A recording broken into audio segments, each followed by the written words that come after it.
Nous sommes en guerre. On vous a mis en tête que punir les braves gens pouvait arrêter un virus. Fake news, la punition n'est pas un médicament. Punir en prétendant faire le bien alors qu'il est question de priver les gens de liberté est un concept imaginaire et c'est très pervers. De plus, les mesures de confinement, de couvre-feu, de distanciation sociale et de port d'un masque en intérieur ou extérieur ne vous protégeront en rien. En revanche, on touche là à votre condition d'être humain sacré. Et cela est inscrit dans le bloc constitutionnel qui protège les droits de l'homme. Le temps est venu de vous expliquer.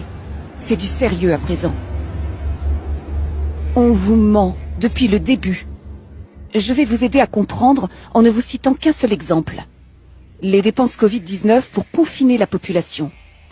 Savez-vous que pour subventionner les salariés et commerçants à qui on a demandé de suspendre leur activité pour cause sanitaire, il a été dépensé 100 milliards, sans doute beaucoup plus, car toutes les dépenses indirectes ne sont pas accessibles. Nous sommes en guerre.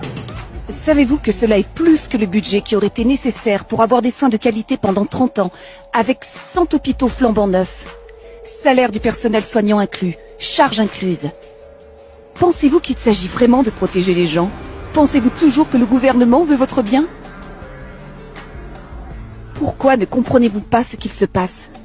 Parce que vous n'avez pas compris que cette gestion sanitaire, c'est la 3e guerre mondiale qui est en cours. Les guerres ont toujours été là pour le profit d'une minorité. Mais faire la guerre à d'autres pays pour aller chercher des ressources ou pour diviser les peuples ne suffisait plus à ces entités avides. Voilà pourquoi ils sont passés à la vitesse supérieure.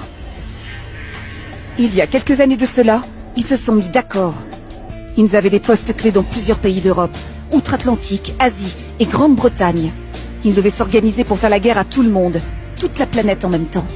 Ainsi, ils auraient la main sur l'ensemble du monde qui entrerait rapidement dans l'esclavage absolu 2.0. Cela, une fois pour toutes. Ce contrôle planétaire permettra de récolter 10 fois plus de richesses en peu de temps. Il ne sera plus nécessaire de créer des complots pour faire la guerre, ici ou là, car une situation sanitaire mettrait les gens dans une situation de guerre permanente, appelée urgence sanitaire. Le but étant d'obtenir la pauvreté absolue pour tous, en laissant au peuple juste de quoi subsister, abandonnant les plus faibles à leur triste sort. Qui sont-ils ?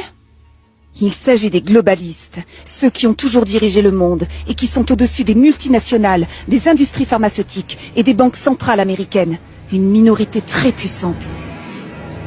S'ils gagnent cette guerre, ils auront le contrôle de vie ou de mort sur une bande de zombies, les Français, en première ligne, prêts à tout